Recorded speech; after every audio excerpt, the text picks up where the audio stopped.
Boa noite, pessoal. Então, nós vamos começar mais uma resenha com ciência, só esperando o professor Leiva entrar para a gente começar.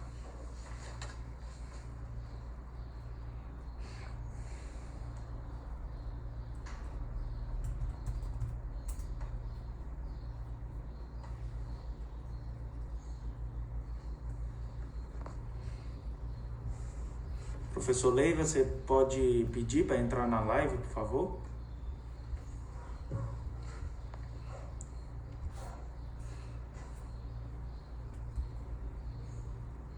Isso.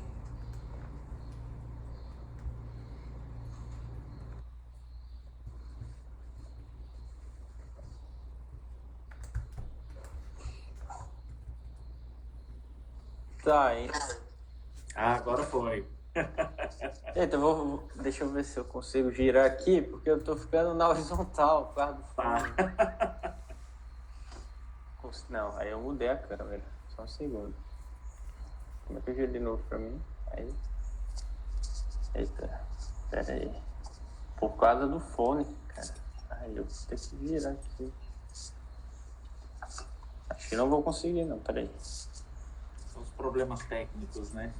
Não é, o pessoal da computação, acho que não sabe mexer nesse negócio, né? Olha só para você ver, hein? Pessoal da computação passando a vez, viu?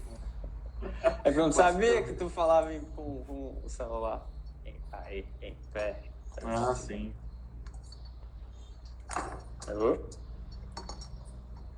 Todo mundo fez isso ou eu sou o primeiro a passar por esse negócio, hein? Foi a primeira vez que eu vi alguém aparecer aqui na horizontal. Coisa. Não, eu consigo aqui, velho. É bom que vai chegando mais gente, né? Sim. Acho que vai. Acho que agora Funciona? vai e eu me posiciono aqui. Funciona. Ah, então vambora. Boa Então, noite, Daniel. Boa noite, viu? Obrigado. Depois dos problemas técnicos, né, normais de uma live, mas obrigado, viu, por ter aceitado. Eu vou iniciar, então, te apresentando aqui. A gente também é uma data comemorativa, né? Hoje é dia do pesquisador. Sim. Foi uma escolha muito boa também ter te chamado para essa live, né? A gente tem muito que falar aí sobre vários aspectos da pesquisa aqui na universidade.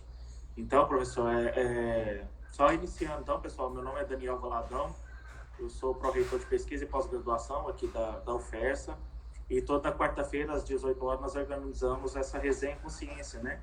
Que é uma conversa que nós fazemos com os pesquisadores aqui da universidade.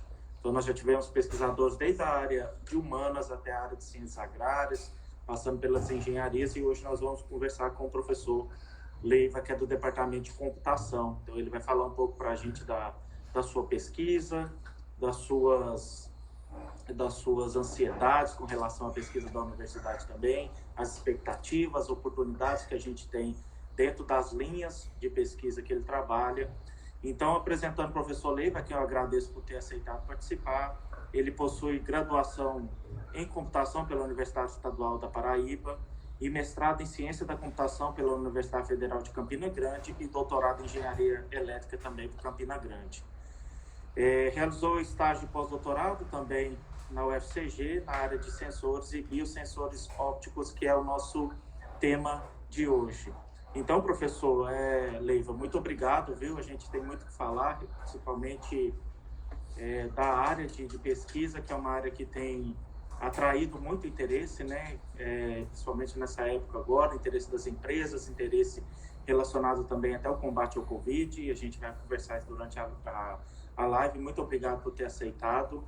Eu que agradeço. Eu geralmente inicio a live perguntando, né, como que está sendo o desafio do trabalho remoto na sua casa, como que está sendo o desafio de fazer hoje um trabalho diferente, né, do que a gente fazia, de vir na universidade todo dia e trabalhar aqui, né? Boa noite, Daniel. Primeiro, obrigado pelo convite, tá? É sempre importante a gente ter um espaço para falar de ciência, seja numa rede social, seja dentro da nossa escola, da nossa instituição, né? Eu confesso que no início foi um pouco difícil, porque a cozinha é muito perto. E aí você sempre fica naquela coisa de levanta um pouquinho e vai para a cozinha, né?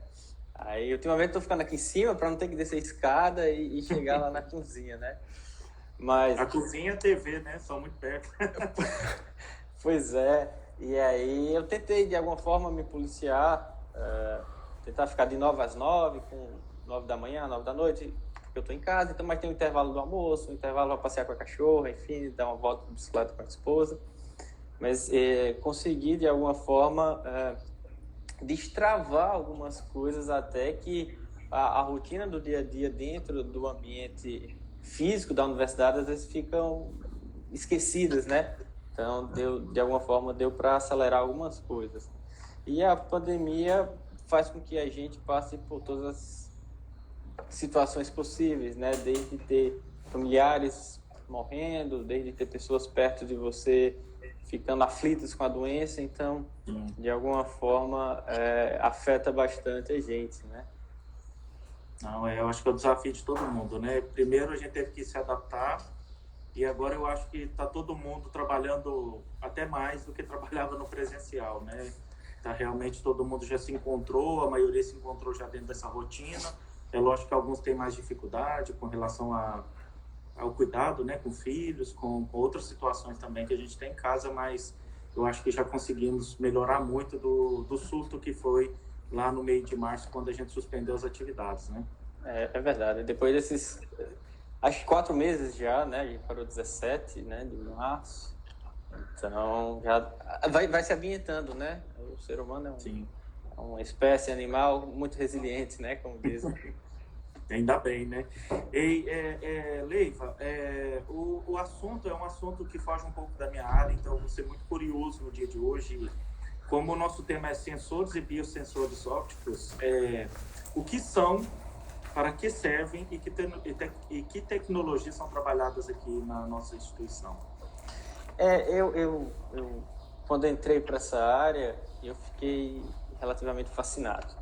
Porque quando a gente fala de biosensores, são dispositivos bioanalíticos, e o que isso quer dizer? Que de alguma forma eu consigo medir interações biomoleculares, interações entre substâncias microscópicas, nanoscópicas até, e nessas reações bioquímicas eu consigo mensurar através de um sinal elétrico, por exemplo. Então, uma vez que eu consegui fazer essa espécie de transdução dessa minha reação bioquímica, biológica, para um sinal que é possível quantificar, mensurar, e aí isso você consegue ter dados processáveis para as mais diversas aplicações, tá? Especificamente o que a gente trabalha aqui na UFESA é um biosensor óptico, porque quando a gente vai medir ou tentar quantificar essa interação biomolecular, a gente pode fazer de diversas formas. Através do calor, através de mudança de cor, através de mudança de corrente de resistência. Nesse caso a gente usa a luz. E não é simplesmente usando a luz, é através da luz com um fenômeno chamado ressonância de plasma de superfície. Tá? Então, isso é um fenômeno óptico-elétrico que quando a gente ilumina uma estrutura com essas diferentes camadas, a gente consegue ter uma assinatura óptica de uma substância. Então, basicamente, eu consigo ter um refratômetro óptico, consigo medir o índice de refração de uma substância líquida ou gasosa através da luz. E o que é bacana de se utilizar a luz é porque eu não preciso de nenhuma outra conversão para medir, ou seja, eu não preciso de marcadores, o que é comum ter em testes laboratoriais, por exemplo, ELISA, RT-PCR, que você às vezes tem que botar um corante ou algum outro reagente para ter a obtenção da resposta. Então, tendo essa assinatura óptica, você consegue não interferir na amostra, o que é muito bacana. Então, a gente tenta, aqui na UFESA, trabalhar com essa tecnologia específica para biosensores. E aí isso envolve uma série de desafios, porque, veja, né? Então, é um cara da computação, com o pé lá em engenharia elétrica, andando num terreno muito... Isso que eu ia te perguntar. É uma interação muito grande, né? Porque a parte de biológica e bioquímica é completamente fora da minha praia. Mas isso aqui é o bacana, é uma pesquisa que você aprende muito, porque você tem que interagir com pessoas de todas as áreas. E no fim das contas, Daniel, acaba sendo que é uma pesquisa que tem algum impacto de verdade, né? Você tem que ter uma coisa multidisciplinar, com muita gente com ajudando para fazer algo impactante, algo que dê um resultado bacana. Não, sem dúvida. E eu fiquei muito interessado também na área por ver essa interação, né, entre você que está participando da pós, né, em ciência da computação, e essa interação toda que existe com todas ou quase todas as outras pós, né? Vocês têm parcerias desde com engenharia elétrica, que talvez seja um pouco mais próximo, mas eu vejo com a cognição, uma preocupação com o ATS, enfim, eu fico muito feliz com essa interação, com essa possibilidade desses trabalhos multidisciplinar. Então, eu queria que você aprofundasse mais um pouco, né? Qual que é a diferença entre as pesquisas feitas em âmbito, né, por exemplo, da pós em ciência da computação e a pós também em engenharia elétrica, ou como que elas se interagem, né, em si? Veja, né? Então, nesse universo extremamente multidisciplinar, né? O pessoal tem que ter gente da engenharia química, da química, da biologia, da medicina, gente da computação para desenvolver o software dos sistemas embarcados, processar toda a análise de dados, e a parte de eletrônica envolvida do pessoal da engenharia elétrica, mais a mecânica, para você fazer o design do dispositivo, enfim. São muitas frentes que a gente pode atacar, sabe? Quando a gente trabalha com biosensor, em especial esse biosensor óptico, SPR. E aí é isso que eu tento fazer, por estar vinculado tanto na computação como na elétrica, né? Tentar puxar qual é o olhar da computação que eu posso entregar para o biosensor. Então, do ponto de vista da computação, então a gente tem por ser uma luz que eu estou recebendo, né, óptico, eu tenho toda a parte de processamento de imagens e de sinais envolvidos, né? Então, como é que eu capturo essa imagem, todos os filtros de suavização, todo o realce da imagem envolvida, que é a partir da imagem que eu faço o rastreamento da minha substância, tá? Então, algoritmos de suavização, de processamento de imagens são sempre muito bem envolvidos na computação. A gente também trabalha um pouco agora que está quase virando uma commodity, viu, Daniel? Que é a parte de inteligência e de ciência de dados, né? Está todo mundo querendo, de alguma forma, aproveitar a evolução e o poder computacional das coisas para embarcar a inteligência em quase tudo, né? Então, a gente está avançando muito numa frente de desenvolver sensores inteligentes. Então, tem sensores usando rede neural, usando técnicas de inferência, teste de hipótese. Então, a gente começa a subir o nível da inteligência, ou digamos assim, outro patamar, né, como o pessoal do Flamengo gosta de dizer, porque a gente está trabalhando agora com dados diferentes, né? Então, a gente está trabalhando com dados inteligentes, a gente consegue prever a qualidade do sensor. Imagina você ter uma agência de regulação. A gente tem alguns exemplos de teste de detecção de leishmaniose e de dengue, mas como é que eu posso dizer que o teu sensor está detectando correto? Então, a gente pode ter parâmetros que balizem a resposta do sensor, o sensor está calibrado corretamente, ele está dando a resposta correta. É para ele dar essa resposta. Opa, ele está fugindo em 20%, em 30%. A gente consegue ter esse nível de inteligência agora do lado da computação. Você falando isso, eu acho que a gente vai sair com uma parceria, viu, dessa live hoje. Porque eu vou explicar um pouquinho do que a gente tem estudado. Eu acho que a gente consegue, viu, sair com uma coisa muito legal dessa live aqui também, mais uma, né? Eu acho que sim. E aí, quando a gente vai para a elétrica, então a gente começa a ver outras coisas. Como é que eu vou fazer, que sensor eu vou usar, qual é a instrumentação eletrônica que eu vou usar, que componentes eletrônicos, que dispositivos, como é que eu faço design disso tudo. A elétrica também tem um pezinho lá na inteligência também, estou atuando. E a gente aí acaba misturando, porque nessa frente que a gente vai usando impressora 3D agora, né? Então a gente está tentando fazer toda a estrutura mecânica em polímeros, né, impresso na impressora. Então eu consigo rearranjar toda a estrutura necessária para esse fenômeno SPR, por exemplo, usando um celular. Então o celular ele já tem a câmera, ele já tem um poder de processamento muito elevado, ele já tem a tela para mostrar as respostas, e tem luz, né? Tem luz tanto atrás quanto a própria tela OLED, né? Ela pode iluminar. Então a gente está tentando fazer isso encapsulado no próprio smartphone. Então a gente vai sair meio que com 2 produtos. Não sei se meu aluno está assistindo, mas ele está me devendo um desenho industrial técnico e o registro de softwares depois da... Olha aí, a cobrança ao vivo, hein? Se ele não estiver assistindo, você vai chamar a atenção dele mais tarde. Eu vi que ele curtiu em algum momento, mas ele deve ver depois. E aí a gente fica assim, sabe, em cada uma dessas frentes, tentando ver o que a gente pode colocar. Então tem toda a parte de fluídica também, porque é interessante que a gente tem um fluxo. para que eu possa medir em tempo real, né, a evolução. Então, claro, eu posso ter um chip lá preparado na geladeira, por exemplo, com anticorpo da dengue, e aí pinga uma gotinha aqui do camarada para ver se ele está com dengue ou não. Mas você precisa preparar a superfície antes, que a gente chama de funcionalizar, e isso precisa de um fluxo, né? Então eu tenho que ter bombas peristálticas, células de fluxos, e isso é um pouco de o pessoal de mecânica que gosta um pouco disso, né? Então é multidisciplinar, isso é muito bacana que a gente aprende bastante. Todo dia é uma coisa nova, né? Até a gente está vendo agora tem um edital aberto do CNPq, né? Onde está tendo esse trabalho tão legal de vocês, da computação, com a elétrica, enfim, essa turma toda da computação, do departamento e a interação com as empresas. E são diferentes empresas, né? A gente vê que nunca é um assunto completo. Então, com certeza, o aprendizado multidisciplinar é sempre muito grande, né? Vocês todo dia é uma coisa diferente, uma coisa nova, uma expectativa nova, uma demanda nova.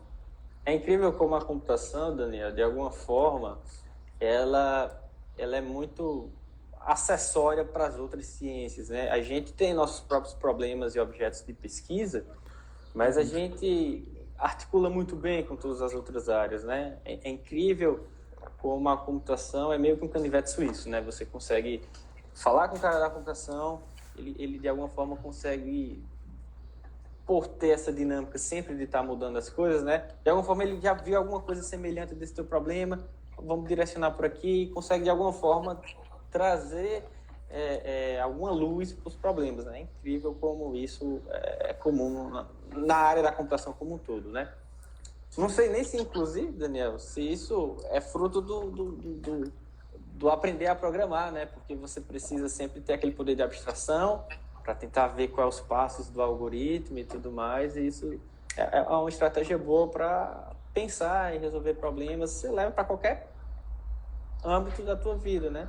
Tanto Sim. Pessoal quanto de negócio. Eu acho que o pessoal da computação tem esse start, muitas vezes, de se dar boa relação com as pessoas, né? Apesar de a gente achar no estereótipo o nerd e tudo mais, né? Aquela coisa pessoas assim, normais, né? Viu, pessoal? São pessoas normais, eu garanto. Parece, pelo menos, né? Aparentemente, né? E a turma muito boa. A gente interage legal, né? Você vê quando a equipe senta para tentar fazer alguma coisa, a gente consegue avançar bem, né? Isso não é fácil, não. Nós temos que dar muito valor de ter uma equipe que interage e tem essa facilidade, né, de trabalho em equipe. Você tem falado uma sigla aí que ela é nova, eu acredito, até para algumas pessoas também que às vezes estão aqui na live. O que é SPR? É um negócio novo, viu? Foi descoberta em 1902, então... E para a gente ter uma ideia, o primeiro sensor, a primeira aplicação sensora, 80 e quanto? 83. Então, a gente ainda está na crista da onda do que é SPR, sensor SPR, né? Sim. Então, basicamente, o que acontece? Todo metal, ele tem, pessoal lá da química, né, que lembrou, eu tenho os elétrons, a distribuição eletrônica, né, do elemento químico, e de alguma forma ele está passível de ligação, né? Lembra lá daquelas aulas que a gente tinha, estequiometria e tudo mais, tem as relações, se ligava ou não ligava. Então, de alguma forma, esses elétrons da camada de valência, eles não ficam parados, né? O elétron se movimenta. E esse movimento coordenado de elétrons é o que a gente chama de plasma. Se você consegue fazer isso, você tem um metal que tem uma espessura muito fina, então a gente está falando na casa de 50 nanômetros, 100 nanômetros, 10 a menos 9, né, de 1 metro. Então, a gente consegue ver que esses elétrons livres, eles não ficam se distribuindo ao longo do volume do metal, e sim na superfície, porque ele está tão fininho que não tem massa, né, digamos assim, não tem volume para eles avançarem, então eles ficam na superfície. E aí o que é legal é que quando eu ilumino essa superfície de metal, em condições bem específicas, tá? Tem que ter uma luz no comprimento de onda correto, na cor correta, né? No ângulo correto, polarização correta. A energia que vem dos fótons, que é a partícula da luz, elas são absorvidas por esses elétrons. Então eles são excitados. Isso se chama excitação de plasma de superfície. E o que é interessante é que, em geral, a gente ilumina isso na condição de reflexão interna total, ou seja, você iluminava tem que voltar 100%, né? Só que não volta 100% porque os elétrons absorveram a energia dos fótons. Sim. E aí, em 1902, o Woody ficou, que anomalia é essa que eu estou recebendo essas faixas escuras? Ele não sabia o nome disso e o pessoal começou a tentar avançar nessa área, né? Então, ele tinha um setup, que a gente chama configuração um pouquinho específica, era uma grade de difração, coberta com prata, ele iluminou com uma luz branca, então no espectro, numa faixa específica lá de comprimento de onda, ele viu essas anomalias. Isso vai avançando, o Kretschmann e Heider são dois bambambãs, que a gente chama configuração, é no nome deles, que é o seguinte, eu vou ter um prisma, um substrato transparente, e em cima dele eu vou ter metal.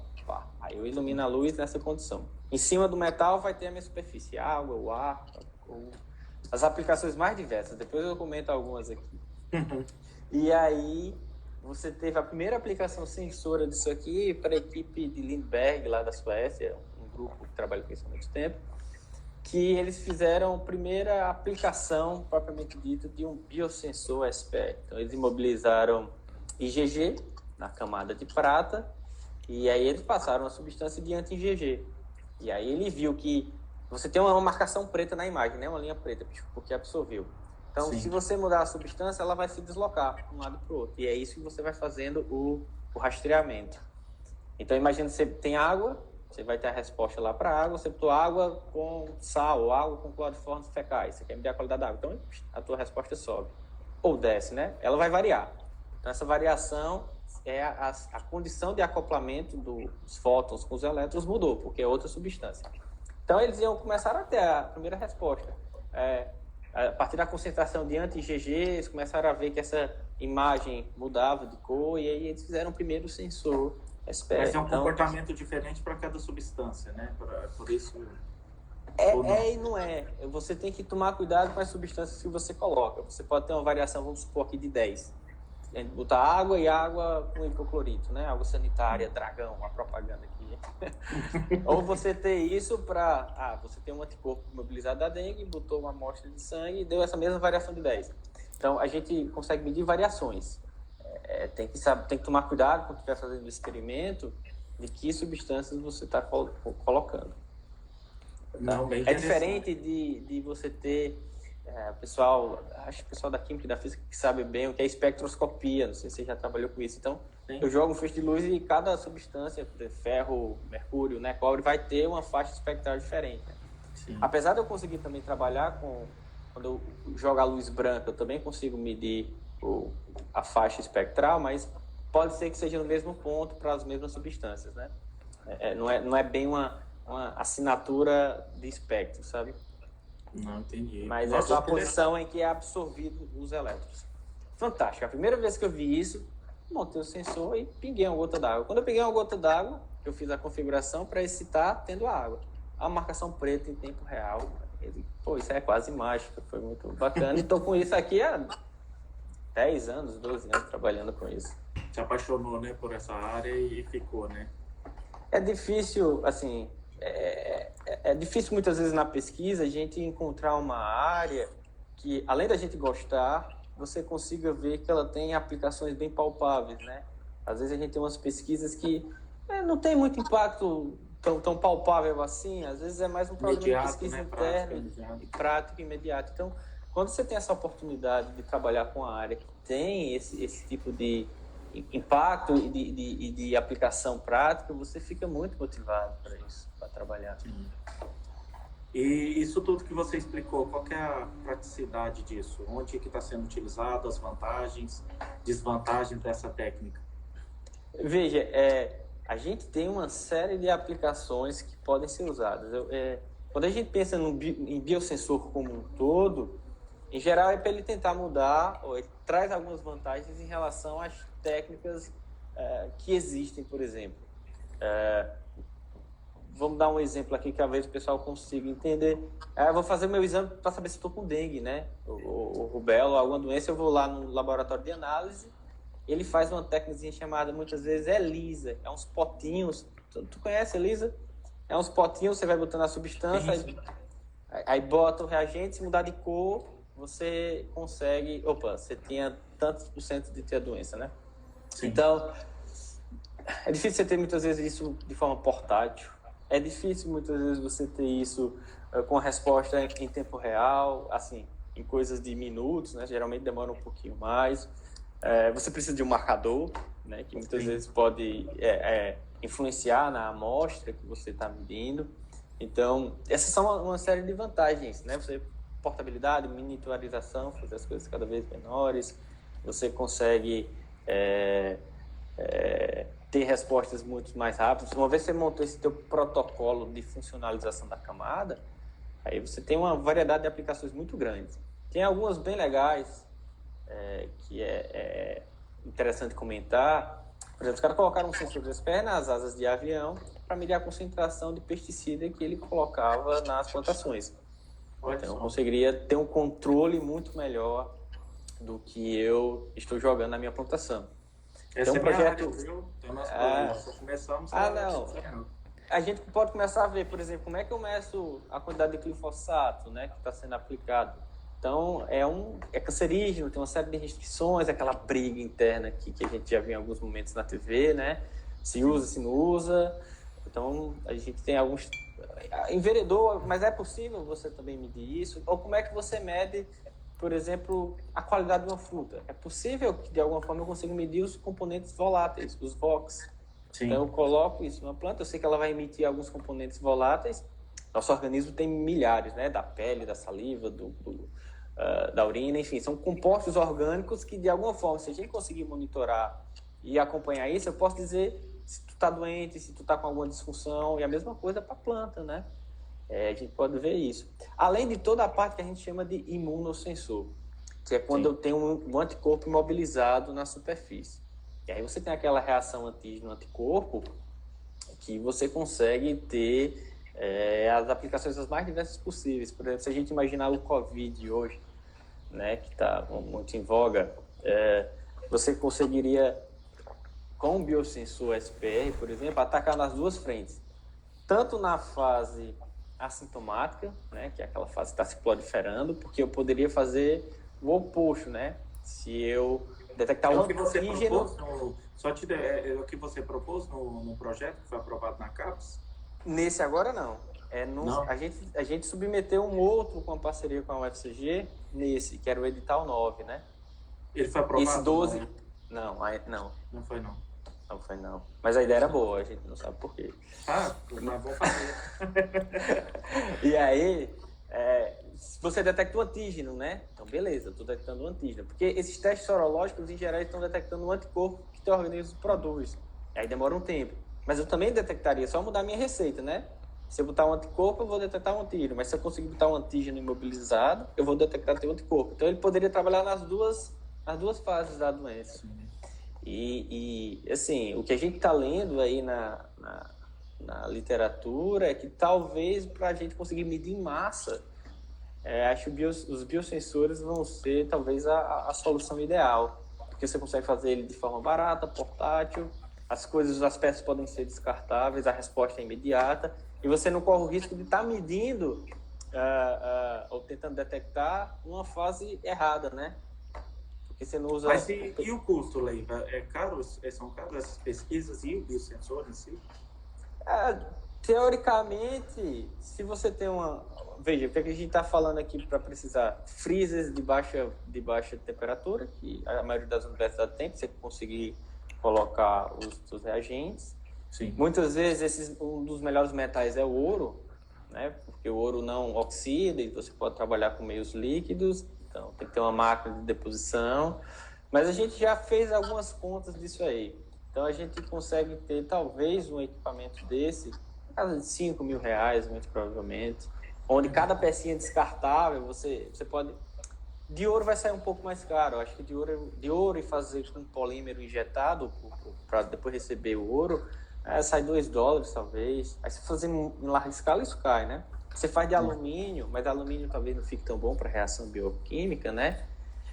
Sai a 50 centavos de dólar. Então, a gente já fez algumas contas disso e, obviamente, a gente consegue, Daniel, melhorar em alguns aspectos. Por exemplo, se eu precisar da câmera para capturar a imagem, né? Eu posso usar uma câmera de baixa qualidade, digamos assim, e compensar com software, que é uma das frentes que a gente trabalha lá na computação, processamento de imagem, processamento de sinal, etc. e tal.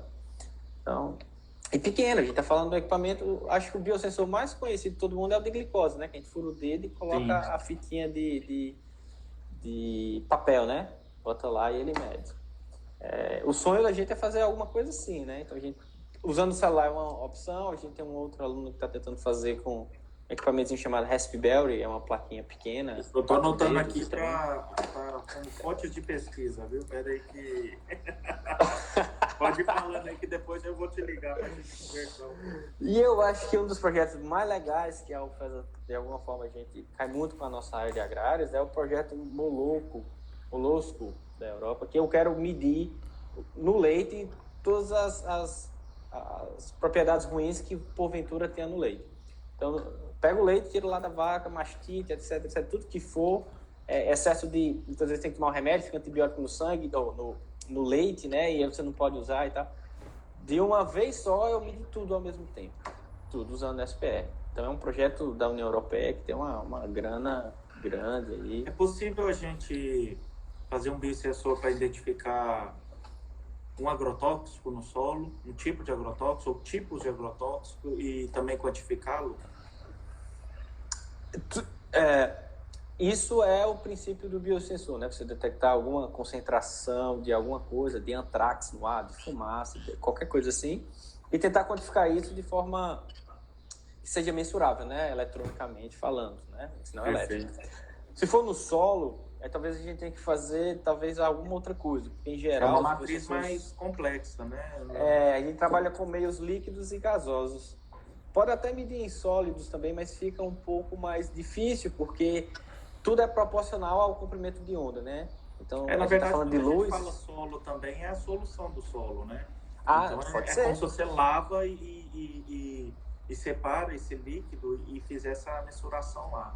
Porque aquela parte do agrotóxico que está ligada ao solo, ela deixa pelo menos aquele período de causar problema, mas é o que tem no solo livre na solução é o que causa problema em relação à intoxicação de meio ambiente ou de alimentos, enfim.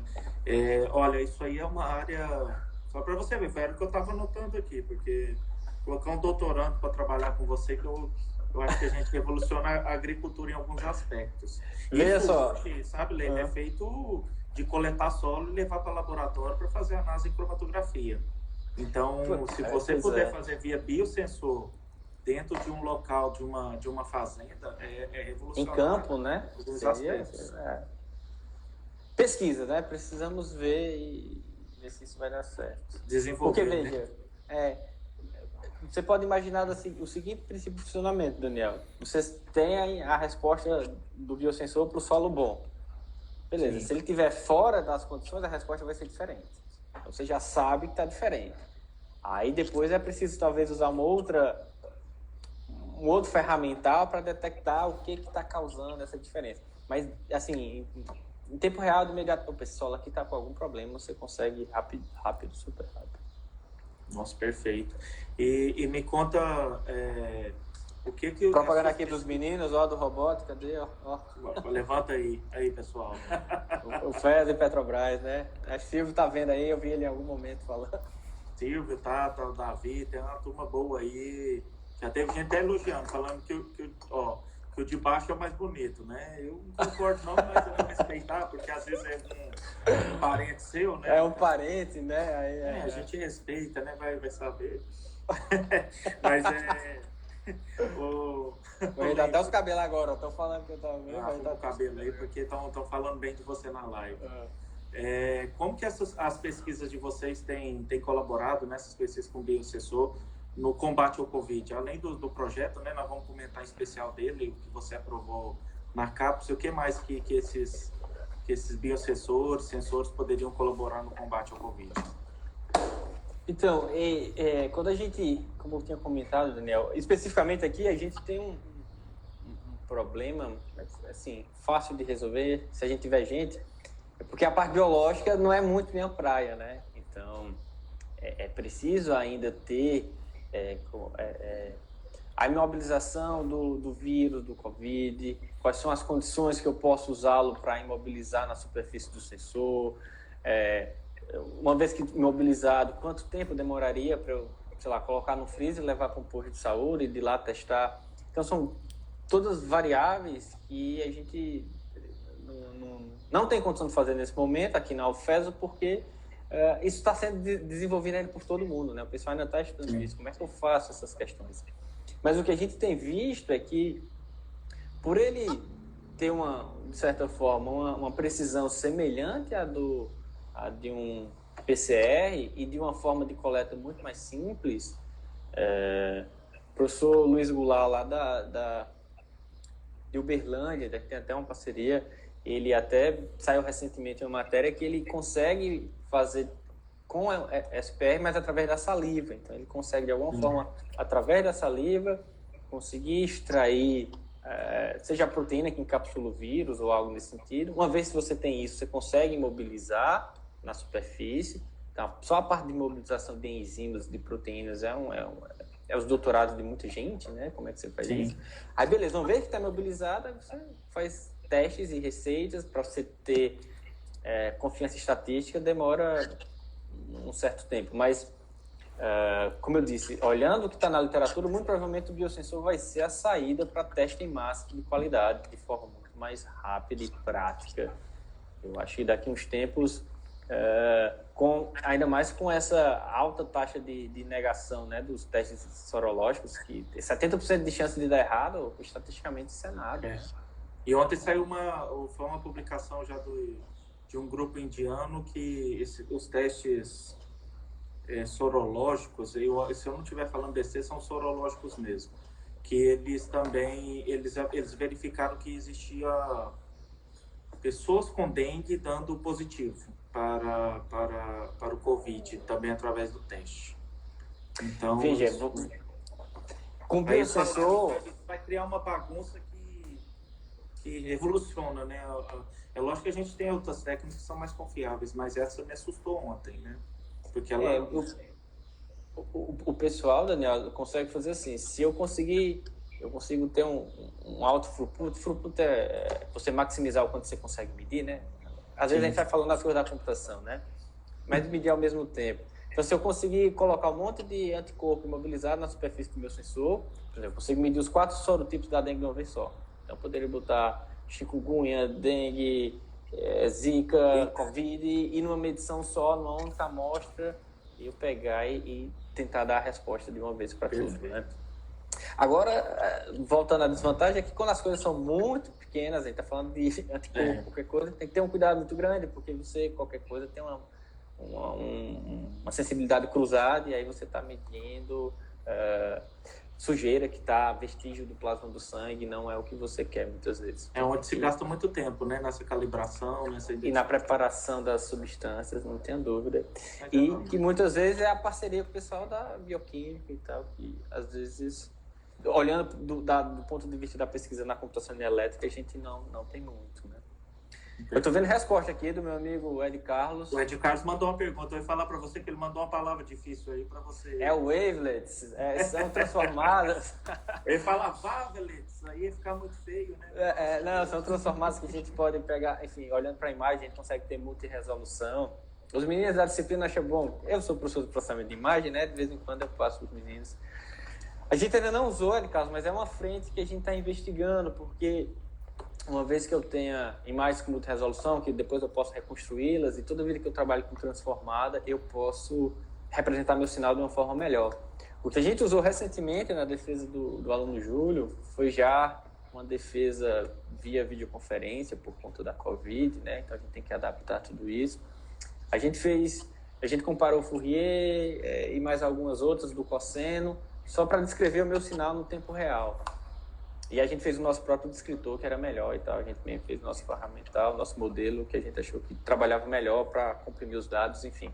Porque a gente queria agregar inteligência, né, no sensor. Então, a gente conseguir identificar as substâncias, se as substâncias estão corretas. E se eu tiver um teste padrão, por exemplo, a gente fez um teste com dengue e leishmaniose, que foi um dos trabalhos que a gente já fez lá na UFCG. Então, eu digo se o meu sensor está acertando legal. Então, pelo menos eu tenho essa resposta para auxiliar o cara que está manuseando, ter segurança na hora de analisar a resposta.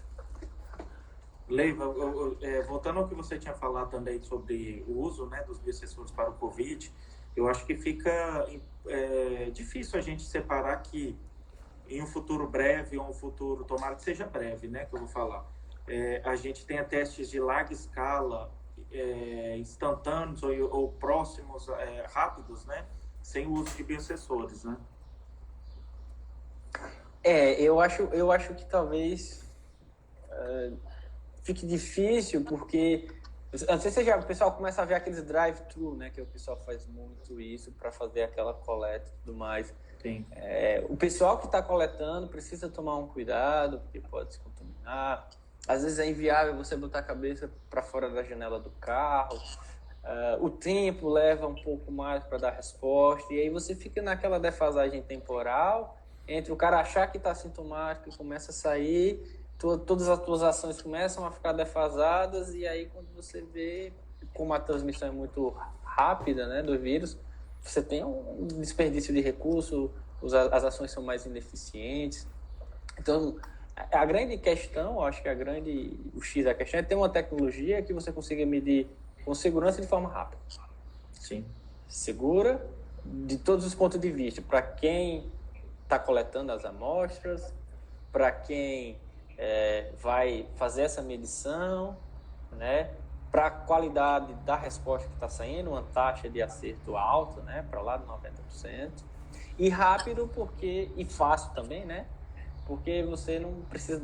Os swabs, né? Que você coloca dentro da garganta, no nariz, deve ser altamente desconfortável, né? Sim. E, enfim, eu acho que em larga escala, a longo prazo, para uma população grande como a do Brasil, Estados Unidos, Rússia, China, acho que vai ter que ser algo assim. Eu acho que biosensores vai entrar na bola da vez. Ou a gente vai voltar à normalidade, né, entre aspas, pelo teste em massa, ou a gente volta ou os dois juntos, né, acontecendo junto pela vacina, por alguma coisa que dê imunidade, ou um tratamento totalmente eficaz, que até agora me parece, né, pelo tanto de pesquisa, o mundo inteiro fazendo pesquisa com remédios, com tratamentos, e ninguém ainda conseguiu um tratamento altamente eficiente. É lógico que já existe tratamentos que melhoraram, né, as condições. Então, eu acho que é bem interessante. Nesse aspecto, a CAPES abriu, né, em março, 3 editais. Nós concorremos a 2 deles fortemente, tivemos várias equipes, você fez parte de várias, né, dessas equipes para concorrer, e felizmente a gente foi contemplado numa das chamadas, a de telemetria, de telemedicina, né, e foi muito bom ver o nome da UFES, ver o seu nome também no meio de potência. Figurões, né? Quando a gente pensa nas grandes universidades, elas estavam todas lá, e é lógico, não desfazendo da nossa de jeito nenhum, muito orgulho que eu tenho da universidade, mas o tanto que a gente fica mais feliz ainda quando a gente vê o nome da UFES misturado à USP, misturado às grandes universidades brasileiras. Então, eu te parabenizo, né, pela aprovação. É um projeto de R$82 mil, não é mesmo? Acho que a gente fez um pouco, era até 100 mil, mas a gente não precisou disso tudo, a gente fez um pouquinho menos, eu acho que é o... Você foi humilde, né? Não quis usar o dinheiro todo. Não, é naquela máxima que se de alguma forma vai sobrando um pouquinho em cada projeto, eles conseguem colocar em uma outra, né? Eu queria que você falasse do projeto, explicasse quais são os objetivos que esse projeto, né, para o combate ao Covid. Antes de mais nada, eu queria dizer que foi um trabalho de muitas mãos, assim. Eu acabo encabeçando, enfim, mas teve participação de muita gente. A gente tem 11 lá no edital, né, inscrito, mas a gente teve sempre colaboração com outras pessoas. Então, sem sombra de dúvida, com essa pandemia, o trabalho remoto veio cada vez mais provar que é necessário, pelo menos quando tiver nessas situações, né? Sim. E aí isso de alguma forma externou ou acelerou tudo isso, trabalho remoto de todas as formas, e a telemedicina também não deixa de ser um tipo de trabalho remoto, né? Então a chamada da CAPES era disso, era para soluções de telemedicina. E aí a gente pensou em algumas estratégias que a gente podia fazer. Então, a gente fez uma estratégia para colocar inteligência nas imagens tomográficas, enfim, de pulmão. Essa ficou lá em stand-by, não deu certo, mas era muito boa. E a nossa, que é um sistema de triagem remota e de alocação. É o SENTRA, né? A gente acaba no serviço público, aí vai dando essas siglas, né? A gente acaba também colocando essas siglas no nosso projeto. Mas a ideia é que a gente consiga... Veja só, a gente encontra aí um bocado de sites, de situações onde você faz uma autoavaliação, né? Mas essa autoavaliação, tô com febre, tô com dor de cabeça, tô com não sei o quê, mas isso muitas vezes não tem nenhum tipo de respaldo, né? Isso você não tem uma segurança de que isso vai acontecer. Então, o nosso sistema ela tem essa primeira parte que a gente chama de triagem assíncrona, que você faz no seu momento, e depois vai ter a triagem que a gente chama de síncrona, né? Então, vai ter algum profissional de saúde que vai validar essa tua primeira triagem e, dependendo de como for, aí ele vai começar a fazer uma nova consulta. Então, a gente vai ter umas métricas que a gente chamou de P-COVID, que é a probabilidade de você estar com Covid. Então, a gente vai começar a fazer agora, nesse primeiro momento, toda a base de dados que a gente precisa, coletar dados, modelar essa base de referência, ver quais técnicas de heurística, de inteligência que a gente vai usar. Porque eu vou ter que ter um ambiente de comunicação síncrona e assíncrona. Porque uma vez que eu tenho esse ambiente, que inclusive pode ser o Instagram não, mas um Google Meet, um WhatsApp, porque já a curva de aprendizagem é muito pequena, porque todo mundo já usa. Eu só preciso de alguma forma colocar todos os empacotamentos de segurança e de validação médica para geração desses documentos, né? E aí, depois disso, a gente começa a ter a alocação também de forma inteligente, porque veja, os recursos são escassos, né? Sim. Eu não posso chegar e gastar milhões com cloroquina sem saber a efetividade disso, né? Mas então, nós fizemos. E eu também não posso pegar. eu também não posso, de alguma forma, chegar e colocar todo mundo para retornar essas autoavaliações, né? O cara não está com Covid, não precisa de ninguém. Eu posso validar isso de forma automática, com uma mensagem, alguma coisa assim. Mas a gente precisa, de alguma forma, gastar também de forma eficiente. Externou cada vez mais o problema do nosso sistema de saúde, a falta de tudo, né? De infraestrutura, etc. e tal. Sem falar na falta de pesquisa, né? Às vezes a gente não tem nem cadeira e mesa para a gente trabalhar, né? Enfim, então esse sistema faz isso. Ele tenta usar a inteligência para que a gente consiga alocar melhores recursos de forma eficiente, de forma estratégica, de forma que possa, de alguma forma, inclusive, nortear todo o combate a pandemias e endemias que possam surgir. Essa é a grande virtude desse projeto. E a gente fica muito feliz de ver o nome lá na UFES, não tenho dúvida disso. Sem dúvida. E eu acho que não tem como fugir disso, né? Isso vai ser a realidade do breve futuro aí, a curto prazo. Eu acho que a telemedicina ela vem totalmente para ficar. E eu acho que o Covid veio só para mostrar que ela pode contribuir, né? Pode contribuir mais ainda. Não que seja uma novidade, mas que agora com certeza ela vai ser implementada em maior escala, sem dúvida. E você tocou num assunto muito importante, porque a gente está caminhando para o final da live, né? E infelizmente o Instagram eu acho que já está deixando de ser uma ferramenta positiva, porque ele só deixa a gente conversar 1 hora. E eu estou chegando à conclusão que precisa de mais, nós vamos ter que ir para o YouTube para ficar né? Vai desenvolvendo, eu vou criando mais perguntas. Tá ficando bom nisso. É muito bom conversar sobre isso. E hoje, né, você tocou num assunto muito importante aí sobre essa descrença, né, com a ciência que a gente está tendo. Ainda eu vejo o atraso da nossa sociedade quando a gente tem que mostrar que a ciência é importante para resolver os problemas da sociedade. Para mim isso é um absurdo.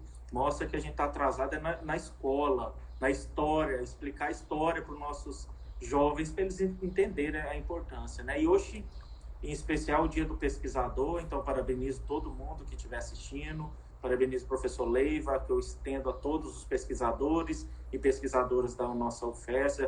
Hoje eu sei aqui um pouco mais na Pró-Reitoria, o tanto como que tantas pessoas batalham para levar o nosso nome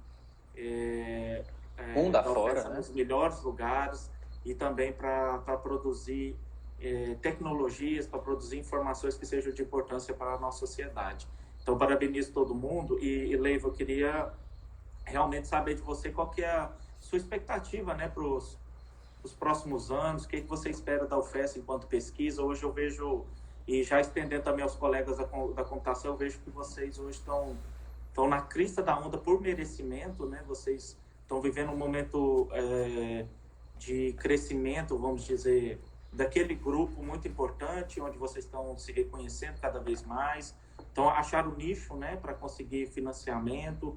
Nós vamos submeter um projeto no CNPq, onde nós já temos as 10 propostas, praticamente grande parte construída por esse grupo.